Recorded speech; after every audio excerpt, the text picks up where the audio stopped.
I don't think many of us, if we had been here, let's say 8, 10, or 12 months ago, would have predicted that either Bernie Sanders or Donald Trump would have come as far as they have in this year's campaign. But David Brady is going to give us some special insight into what has transpired. He's been watching closely as the campaigns have unfolded, and he's been thinking and writing about the best way to look at how the 2016 matchup is likely to turn out. David is one of our senior fellows here at CEPR, and he also holds the Bowen H. and Janice Arthur McCoy Professor of Political Science position at the Graduate School of Business. He is the Davies Family Senior Fellow at the Hoover Institution and is currently finishing a book on the electoral basis of gridlock, Party Politics 1937 to 2016. David has been on continual appointment at Stanford for 30 years, since 1986. He has served as Associate Dean for Academic Affairs at the GSB and as Vice Provost for Distance Learning.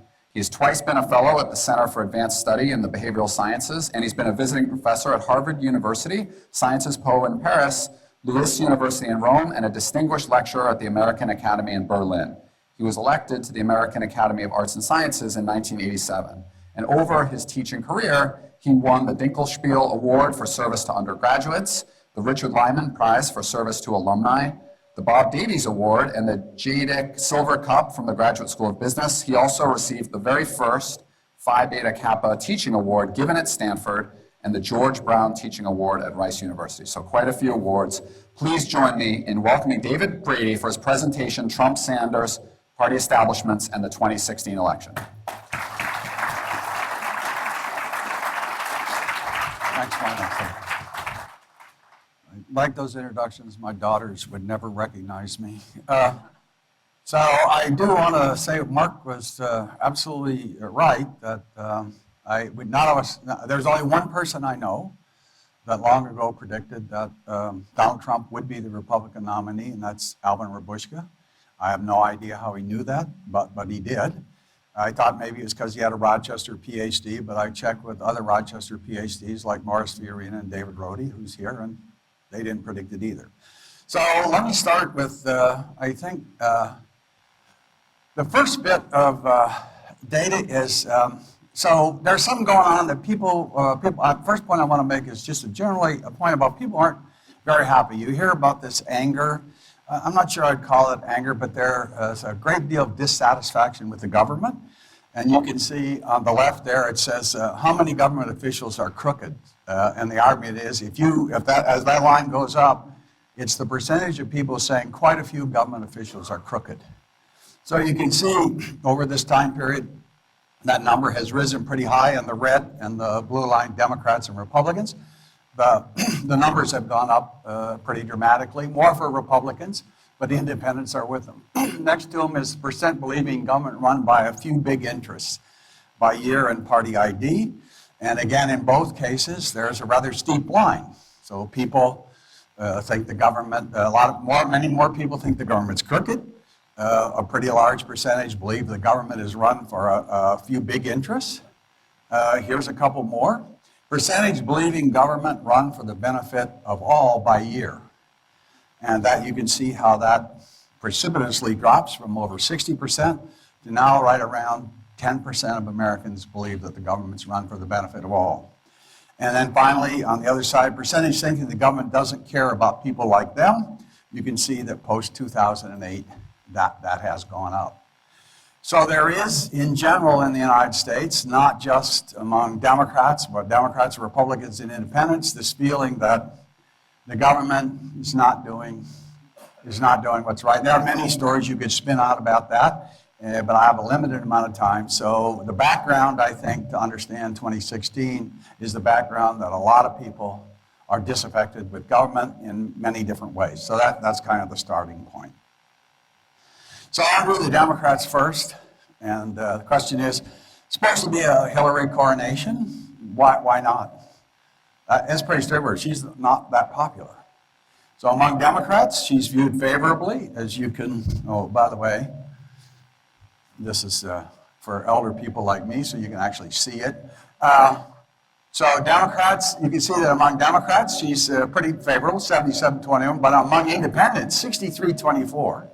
And among Republicans, they don't like her. Here's the percent who say they won't vote for her. 14% of Democrats, 39% of independents, and 87% of Republicans. So that's a background in which she's not popular. This was early in the game. So the question is, where does Sanders come from? Now, this to me is pretty interesting data. So here's the question where if you think economic fairness is a big issue, i.e., economic fairness is a big issue, and you think the economy isn't fair, it benefits the wealthy, then you can see that among Democrats, even among Democrats, Bernie does better here than he does among others, but note that among Democrats he loses 43-51, but among independents, 52-19. And if you believe that the economy is fair to most, then she leads among Democrats. And if you're not sure, she leads 72-16 and actually leads there among independents. So the first thing to note is Bernie Sanders, much of his support doesn't come from Democrats. Most Democrats, even Democrats who think inequality is the biggest issue, they're still voting for her over Bernie Sanders.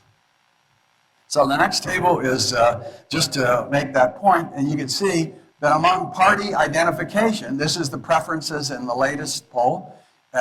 Hillary Clinton is the preferred candidate among Democrats. These are people who say, I'm a Democrat. 54 and 33, that was in April, 33% of the country said they were Democrats then. And among independents, it's 50-22. She has a 2-to-1 lead, and 24% in that poll said they were done. So Sanders' support has come from a part of this disaffected set, but the issue that they're most concerned about is equality and inequality, and even there he runs much better among independents than he does among Democrats. And so in spite of the debate, so then this final thing, in spite of the debate between Trump and Bernie, why would Trump agree to that? Okay, so here's the point. She's now very close. There's 77 delegates needed. There's 712 votes coming June 7th. There is no way that she's not going to be the nominee.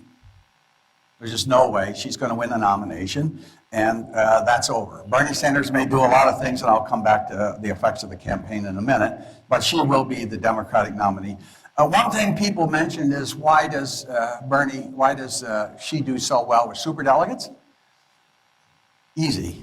The Clintons have for 25 years, there's probably not a superdelegate out there that has not had one of the Clintons campaigning for them, raising money for them, etc. And Bernie wasn't even a Democrat until a year and a half ago, and he doesn't have any superdelegates because he doesn't know anybody, he never campaigned for anybody, and there's no way he's moving them, even if he won the debate with Trump. Okay, now let's go to the Republican side. I just want you to remember that. I want you to recall 2008. Now, the way it usually worked for the Republicans was there was an establishment candidate, and that person caught a lot of trouble. So there's Michelle Bachmann. Remember her? Going to be big. She fades. Hers Herman Cain. And then he fades. And then it's Newt Gingrich, and then it's finally Senator. But the point was, at the end, Romney was always right in there. And then in the end, after the South Carolina, Florida primaries, it was pretty much over. So everybody who was looking at this year's Republican election thought, well, that's what's going to happen. No, we didn't have 19 candidates. So let me tell you that all this data, I should explain, all this data that I'm about to use comes from YouGov, which is the Economist pollster. And the data that we're collecting here is not all mine. It's Professor Fiorina, Doug Rivers, and I, mainly Doug, are responsible for the collecting of this data. But we interview the same 5,000 people every month. So we started interviewing them in May, June.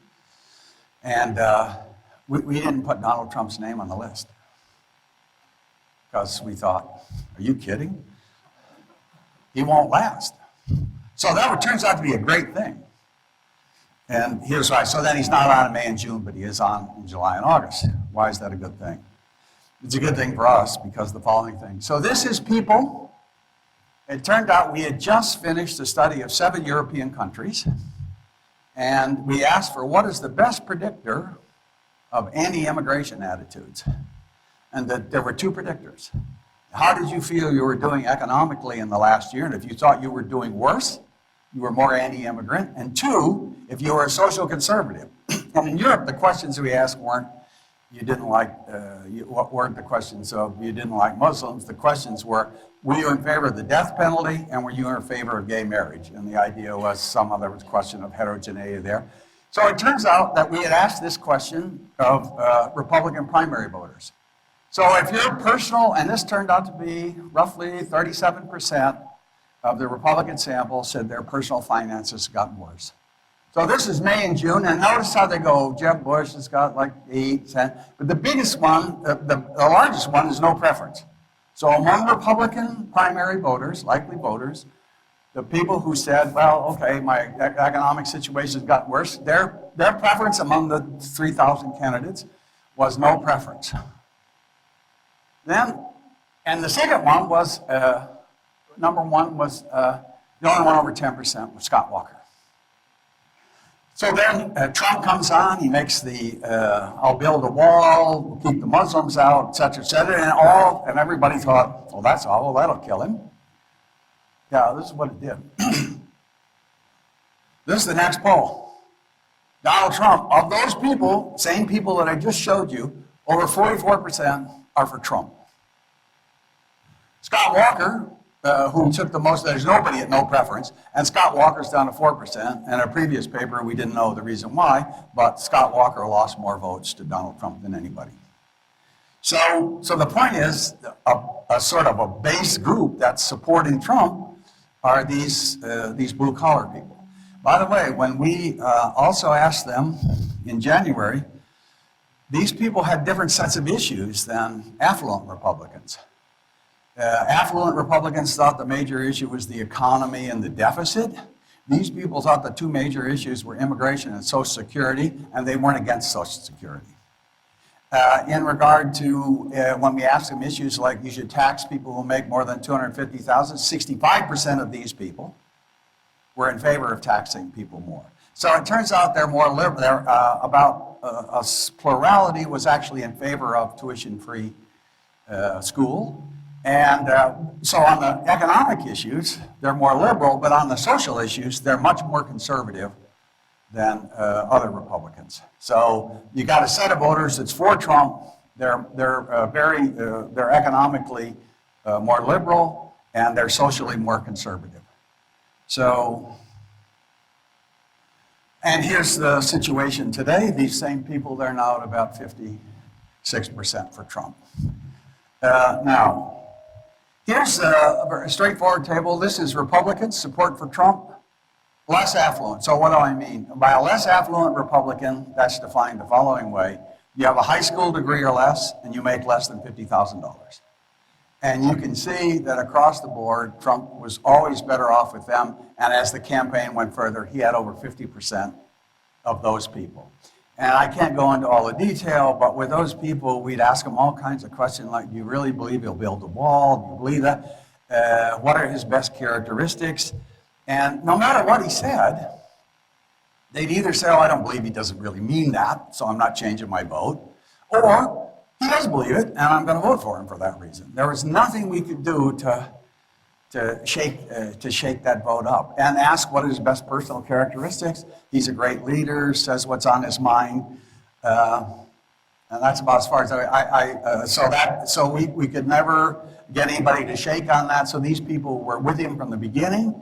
They were firm. They never moved. And in a field where you had 19 candidates, if you remember, and the question was, who is going to, first, you usually have in these things, there's an establishment candidate, and then there's an anti-establishment candidate, so the fight is who's going to take on Romney, or the fight who's going to take on McCain. But in this time, you had the Republicans shorten the primary season, increase the number of winner-take-all primaries. The end result of that was Cruz and Carson were kind of fighting Trump a little bit, but we're never going to beat Trump for the anti-establishment. And then Rubio kind of blew up. And then it came down to Cruz he moved over to be the establishment candidate. It just never worked. So Trump had a hard core of support, and in the period when there were so many candidates, he was the leader because there were so many people taking votes, and the establishment side could never really agree on one candidate. All that helped Trump on the way.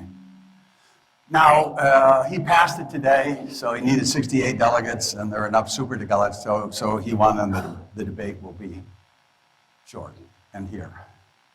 All right, now I want to just talk just a little bit about the campaign and how it worked. So the first thing is, as the Republican campaign went along, every candidate that was ended up being left, Trump rose over time, Cruz rose over time, and Kasich rose over time. So when you have long, divisive primaries, one thing that happens in those situations is voters start to turn against you. Same thing was true in 2012 with Romney, but he never got to those high of unfavorability ratings. So the long drawn-out Republican campaign did hurt the candidates in terms of how people viewed them. Now, Hillary Clinton started out not too well and rose not much, but note as we go, this is the last, I just put that down in May. I think the Sanders factor is beginning, the fact that he's continuing on, et cetera, has begun to hurt her as she's now up at that level. And Bernie Sanders has gone up also, but not as much. He gets very little media scrutiny. She gets most of it. So the bottom line is the campaign in both cases has increased both Hillary Clinton's and Donald Trump's negative ratings, which makes this the single most, they're the highest negative candidates that, as far as we can do back in the polling, they're in. Now, a lot of times people talk in these polls about momentum, et cetera, and information. I just want to show a little thing. Note that all along, the American public thought Hillary Clinton would win. So kind of what does information mean? What does the Sanders momentum mean? Well, I think what it really means is, so here comes along, and gee, Bernie does better in Iowa, et cetera, than he had before. So you think, oh, so I think what are voters really doing? I think it's kind of a strategic voting, where they're down to, they take two candidates and they say, which one do I like better? And some new information comes along. Gee, Sanders may not be as bad a candidate as I thought he was. He did in Iowa. And so, and here's the Cruz thing, same thing. Note that Cruz over here, in the Republican case, there was no favorite. But note, when Cruz goes up, what's happening, I think, is not so much momentum as Cruz won Iowa. And so people are kind of reevaluating, and they're going, gee, maybe he's not, maybe I'll look at him a little more closely. And so the result is, I think there's information, but it's sorting people into which of the candidates, into a couple of candidates, and one which I'd vote for, much more on the Republican side because there were so many more of them. And some proof of that is, here's Trump. This is Trump voters. And Trump voters, 80% of Trump voters think that that Trump will beat Hillary. In fact, here's Cruz supporters. They're about 50-50. They think Trump might win, but not. And then Kasich supporters, that none of them think, they all think Hillary will win. And here's again, Clinton versus Cruz. And the point of all of that is just to say that what happens with voters is they think their candidate is the one most likely to beat the other candidate. So what's happening here as the election wore on, more Trump people thought that Hillary is beatable by him. Cruz people thought that too, but less so. And in the Kasich case, hardly anyone believed that he would be able to win because they didn't think he'd get the nomination. And so that's just to show. A lot of times the press talks about momentum and stuff like that. Seems to me there's a much more basic process going on, and people are thinking about it and they're saying, okay, here's the two candidates. There's two candidates I like most. Which one could I see have the best chance to beat the other party? Okay, now turn to the November election. How much time do I have? 15 minutes. Hell, I could do 2 elections. Just kidding. So here's a slide. that my friend Morris agrees. Here's the point. Be cautious about who's leading. These are Gallup trial heats where Carter, this is the, not Muskie, Nixon, you remember that famous race. Carter, Ford, Reagan, and the point of this slide is very simple. If you look at it, don't count too much in the polls. I'm not going to predict the winner tonight for the reasons, that's why I showed that slide. I'm happy I did. Okay, so now I'm going to start out with just some basic facts. Number one, turnout drops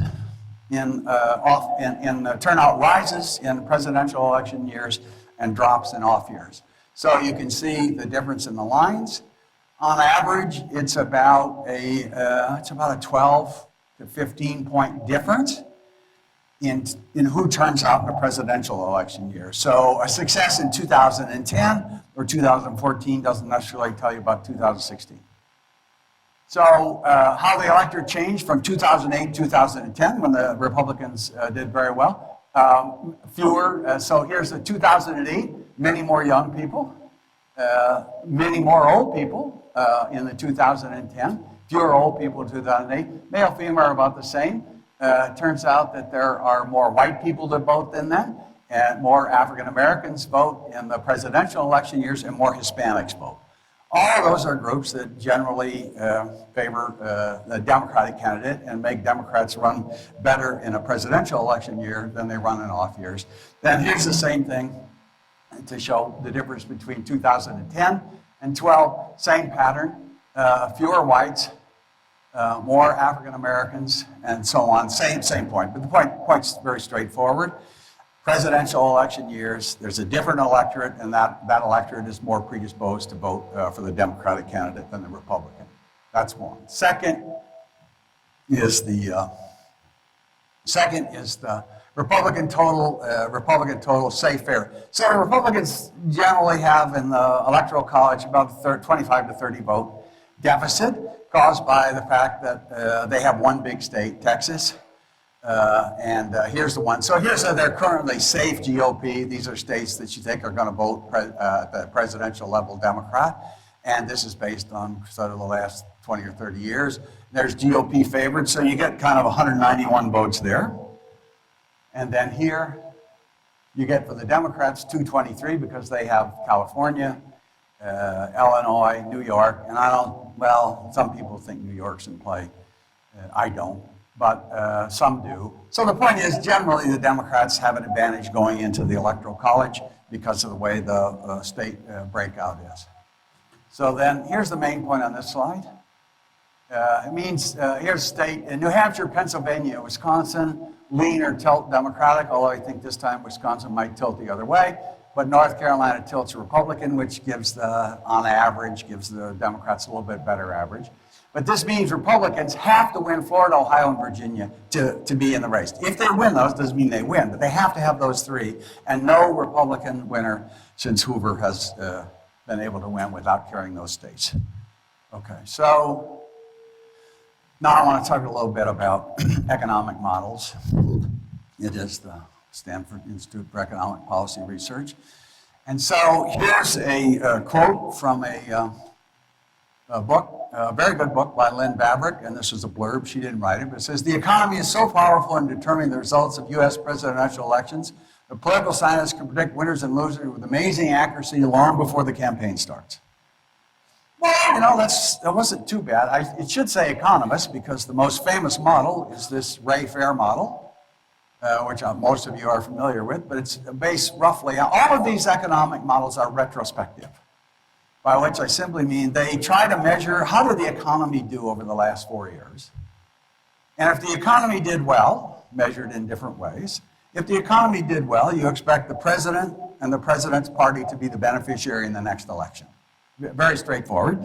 And on the basis of that, Ray-Fair has had a pretty good prediction record. So you can see that that's the predicted and the actual. And he doesn't know anything about it. He doesn't even know who the candidates are. All he knows is who the incumbent party is and how did the economy do. So that's a pretty impressive record.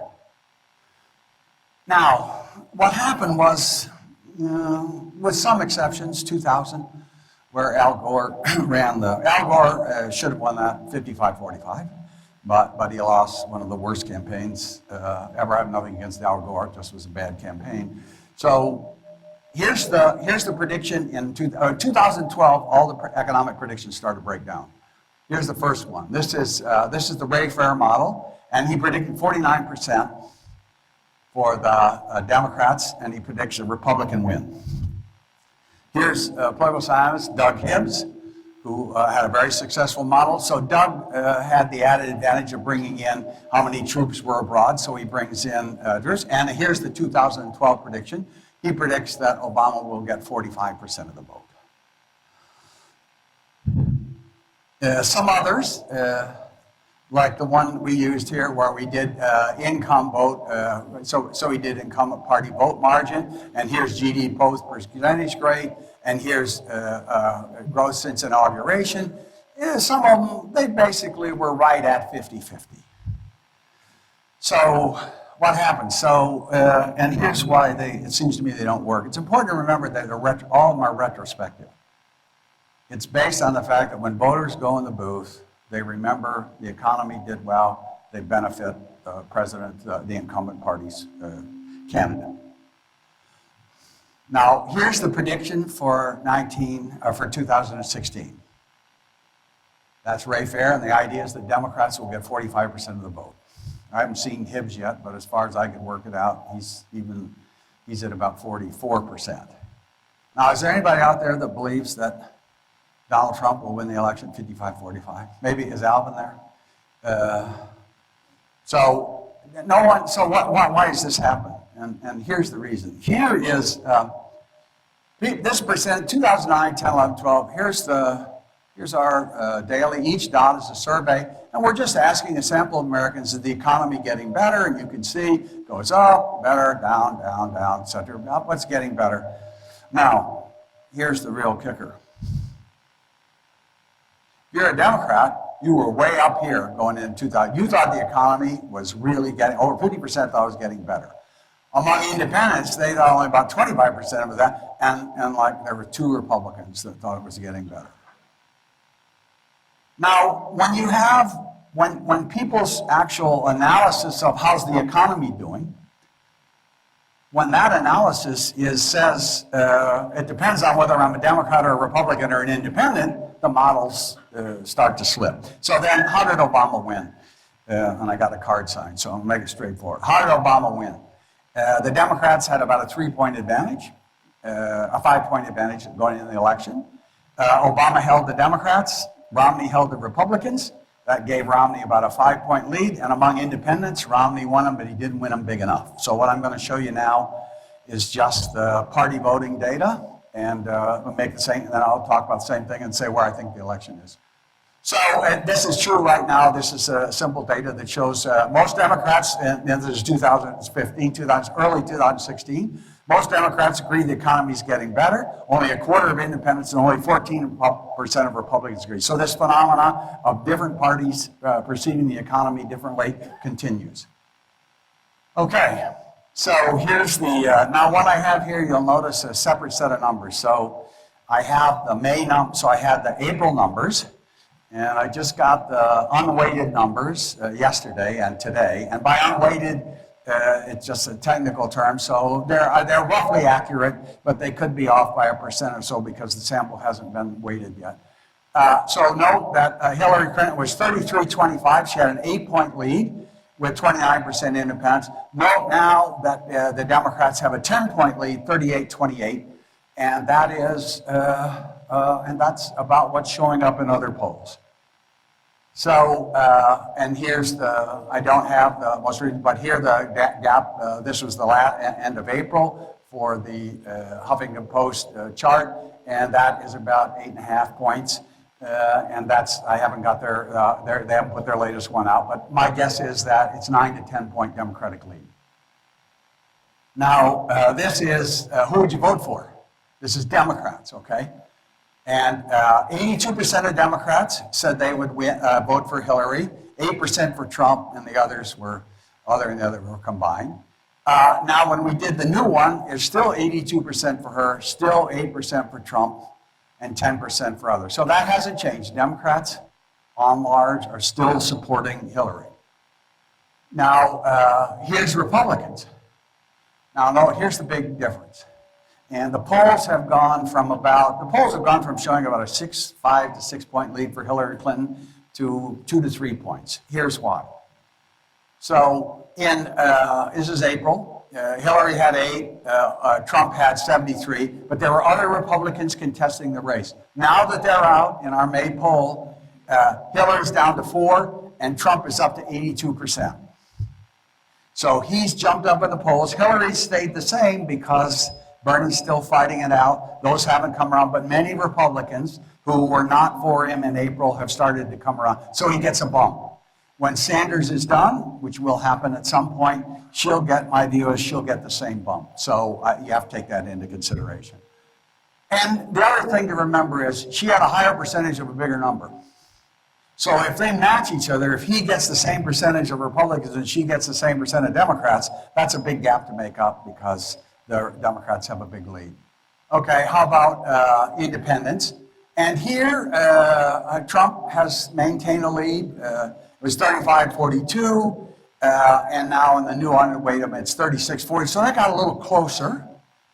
And the result of that is that's not enough for if everything stays, and there's a lot of things that happen between now and then. But if the election was held today, I feel pretty sure that party, given what we see here, it would not be Trump is not winning enough of the independents to win the election. And now let's just do a couple of others. This is moderates, because generally the parties push you to the left and they push you to the right, and then you got to try to get back in the middle. How about people who are self-described moderates? And here you can see 51%, 51 to 28, Hillary over Trump, and now it's 52 to 31. He picked up a little bit, she picked up a little bit, but she's still got a big lead among moderates.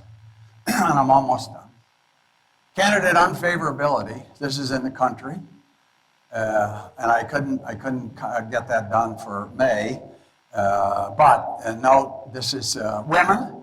64% of women. This is not Democrats or Republicans. This is all women.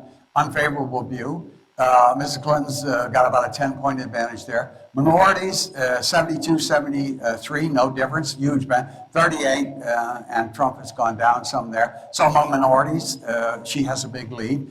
And here's the November vote, right? We had it 37-43. We now have it 42-41. And among these people, 38-36, 45 to 32 for Hillary Clinton. I'm sorry, that's 38, should be 48-36, so it's a bump up. And so that should be a 48. So I'll correct that before I get to you. So, and here among minorities, it's 64-14. So the bottom line is these candidates, don't look at this yet, I'll hold this. So the bottom line is these candidates, they're pretty unpopular. It's going to be an interesting, the campaign is not going to be pretty. There's an advantage for being in California. We won't get any commercials. But I wanted to finish with how intense some of these people are. I've never seen this before, so I wanted to be objective. So here's the first. These are actual obituaries. Carl Crosetti passed away on Sunday following a decline, and he requests not to vote for Hillary Clinton. Jeffrey Cohen had a great smile and all his teeth were still his. Now you see, I can't make stuff like this up. I couldn't say it about myself. But friends received at McCabe Brothers Funeral Home, blah, blah, blah, Shady Side, with reception friends. Jeffrey would ask that in lieu of flowers, do not vote for Donald Trump. And so here's the last one, so I leave on a neutral note. Faced with the prospect of voting for Donald Trump or Hillary Clinton, Mary Ann Nolan chose to pass instead into the eternal love. Okay. All right, that's it. Thank you. Right. I come over here.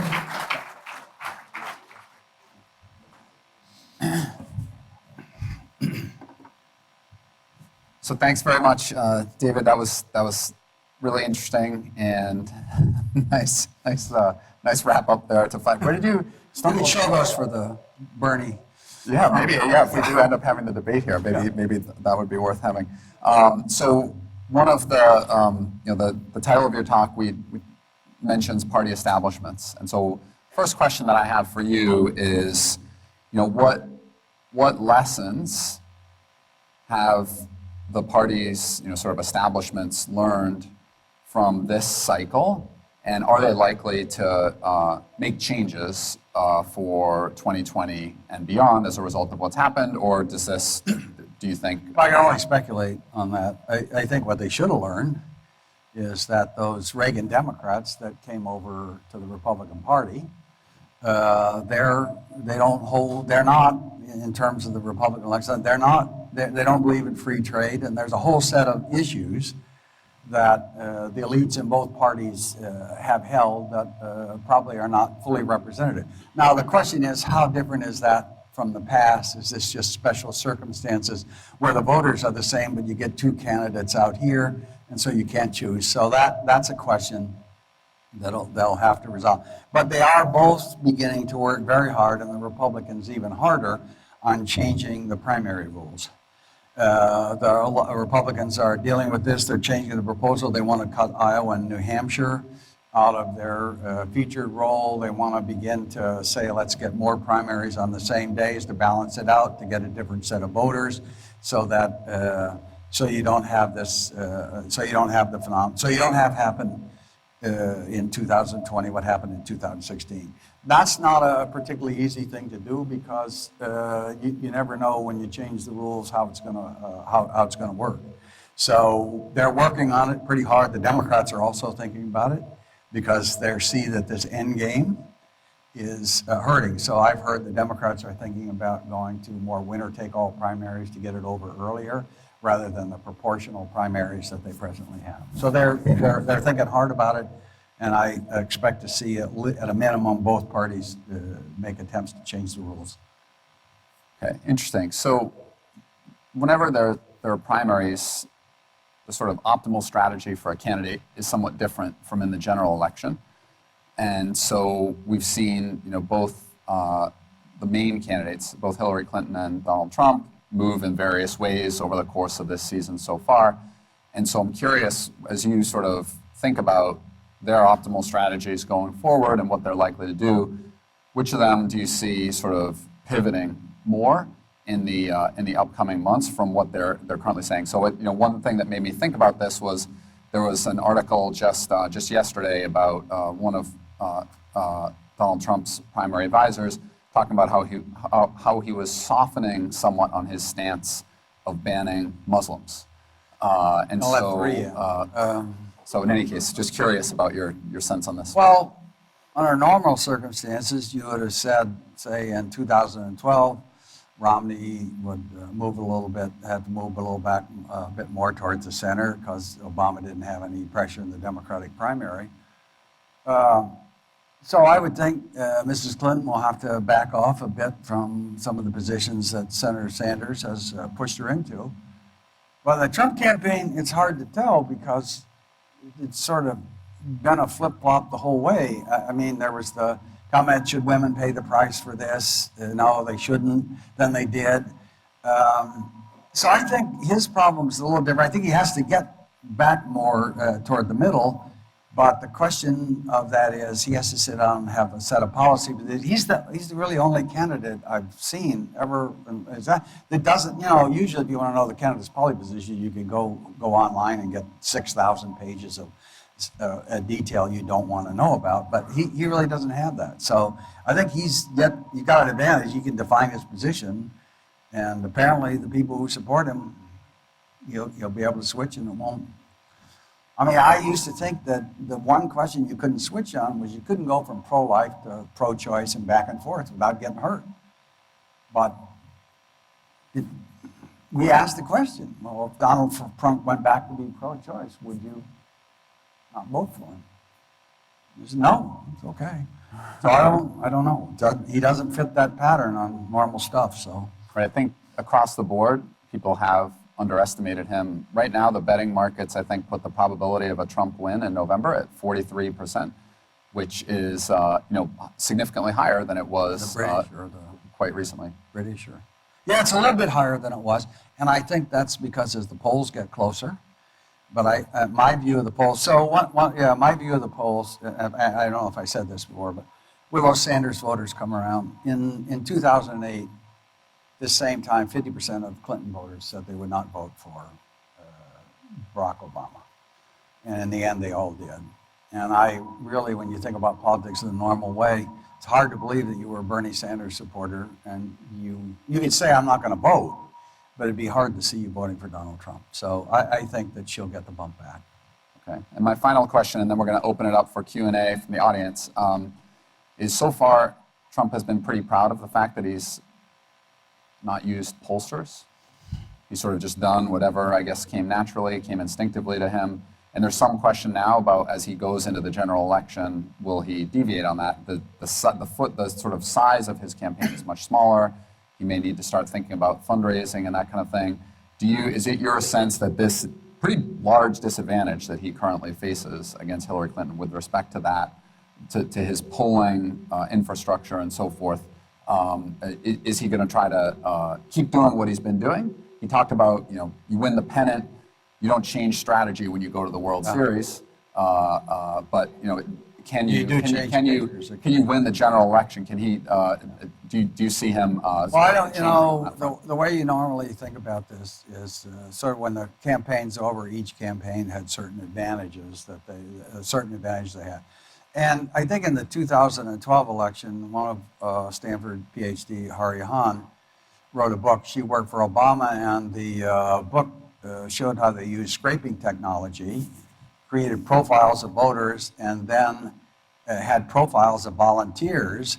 So if there was a pro-life Democrat, they were able to send a pro-life Democrat to knock on the door and encourage them to win. Now, that they claim that was worth about 2.5 to 3 points, which is big in close states. Now, how valuable is this book? The Republican National Committee bought 100 copies of it, and they have been trying to catch up on the scraping technology. The trouble is that because the parties, because individuals compete for the election against members of the same party. So when you say the Democratic Party had this advantage, they didn't have that. Data was Barack Obama's and his own. And in 2004, when George Bush had the advantage technically in getting his voters out in Florida, et cetera, that was his. It wasn't the party's. That doesn't go to the party. They kind of keep that. So the party is always behind. They get the data, but it's old data. And so I think Trump is behind on that. And if you believe, and past research would tell you that in close states, those are the kind of things as 2004 in Florida and Ohio, and in 2012 gave the Obama a win in states where you wouldn't think those 2.5, 3 points. You'd think he was behind on that, and the Republican National Committee doesn't have access to this data. And I don't know of anyone, I have not heard of anyone in the Trump campaign that's actually collecting this and getting it. So it would seem that would be a disadvantage, as well as fundraising, because he doesn't have a regular professional fundraiser, et cetera. So it would look under normal circumstances that he'd be behind on those things. Right. Okay, so I'm pleased now to open it up for questions, and we have one from CPRA Senior Fellow Josh Ryle back here. So Alvin Rabushka is not here, but I'm going to try to channel him, maybe more for the sake of entertainment and argumentation than anything else. But the latest Wall Street Journal CNBC poll said that if it was Clinton versus Trump, that Clinton would win 46 to 43%. And then hypothetically, if it were Sanders versus Trump, that Sanders would win 54%, 39%. And I cite that as evidence that I think Alvin would cite of his view, his theory that actually there are many more voters on the Trump-Sanders margin who would, who would vote for one or the other, depending on who that candidate is. And I know you said very, very clearly that you thought that wasn't the case, that there are not Sanders supporters who are going to vote for Trump. I think there might be. What do you think? I can't run the data, and I can't see, I don't see it happening among blue collars. Trump has got a bunch of the white blue collar, but a big chunk of blue collars, less affluent, people who make less than 50K in high school education, a large hunk of those are minorities, and they're not voting for Trump. Now, our polls show that he does get about 22% of the Latino vote, but that's pretty consistent with everybody else, but nothing on the African American vote, et cetera. So I don't see it. It's possible. That's one thing. The Sanders stuff is, Sanders has just received a wash from the press. Nobody has pressed him on his policies much, and the reason is because, so he would remind me. So when you think about it, he's reminding me of Michael Dukakis. In the following sense, Dukakis, it's nice to talk to an audience of non-undergraduates where people actually remember what Michael Dukakis was. So you remember in '88, all those early polls showed Dukakis way, way ahead. And his slogan was, it's information and ability, not politics. But as soon as you got into the campaign, the Bush campaign, they were delighted that he got it. Because the fact is he'd run on competence, and Massachusetts had all these problems, and you could go after that. And you may remember he lost what was alleged to be a 20-point lead. Bernie Sanders is the same. Come on, he's a guy, 42 years ago when he got married, he went to the Soviet Union on his honeymoon. I mean, he did. That's not a guy. I could run against Bernie. So I don't buy the Bernie Sanders. And on the other one, Josh, if he's going to do it, he has to do. It seems to me he has to. I finished up with that stuff though. He has to improve among women. So and particularly, so Romney won married women over Obama. He won white women in a very narrow margin. But Trump is so far from that. So what's he going to do to get that back?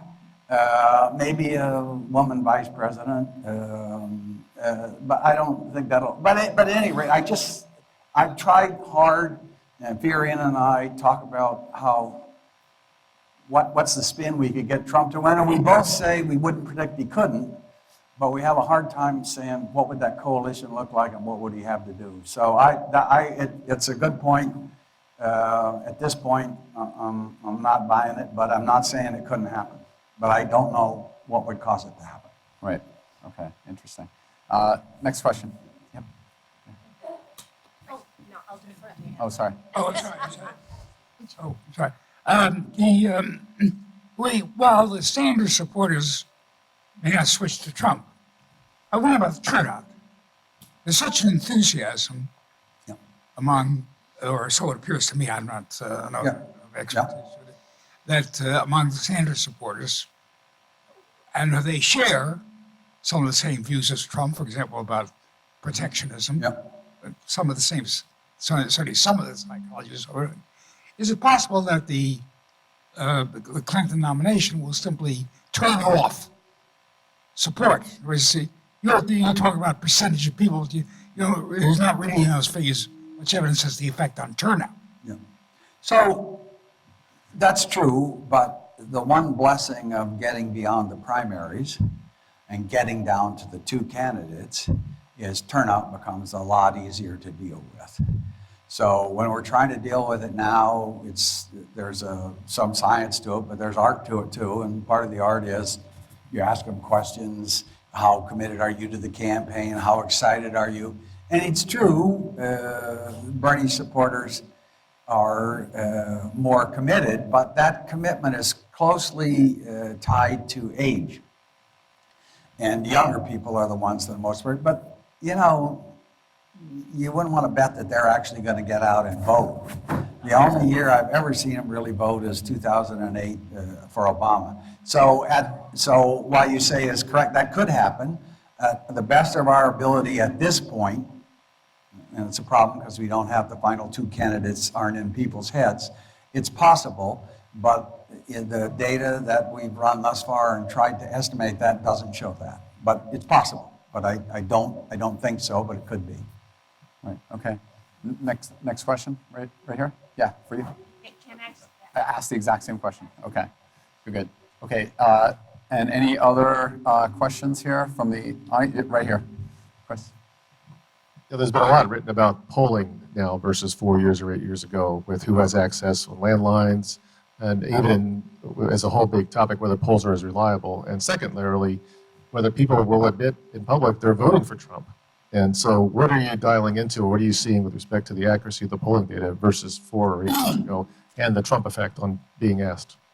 Well, if you look at the polls in predicting who's going to, how Trump, the problem was Trump got that original 24, 25%. We didn't believe it. We knew he had it, but we couldn't believe he had it. And then he kept growing. So I think the polls weren't so inaccurate as our views of what was happening. Two things that are an advantage to the poll we have. Internet polls, or polls where you're not asked by a human being, you tend to be more honest. That's one. Excuse me. And in 2012, after that first Romney debate, we were the only ones that said no gain. We had a panel of 50,000 people, the same 50,000 people, pre and post debate. We got a 0.75% move. And what happened was, after that first debate, Democrats were not too happy. They knew Obama hadn't done very well.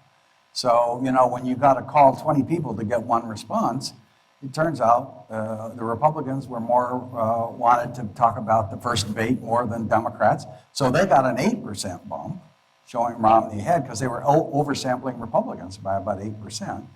And with the panel, we just didn't get that, never got it. So I think there are some disadvantages to internet polls, but two of the advantages are we can have a panel of the same people so we can track change.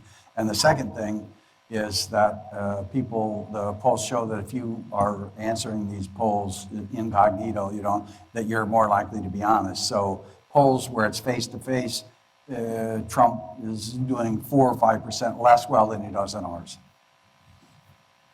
One last question.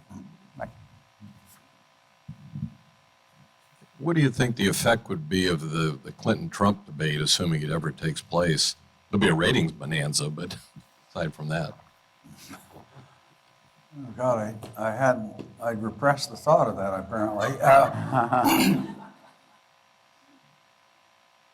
Whoa. I can't even, I'm rarely stumped. I can tell you one thing. My first reaction is I wouldn't want to be the moderator. God knows where it would go. It could be, yeah, I don't know. That's a great question.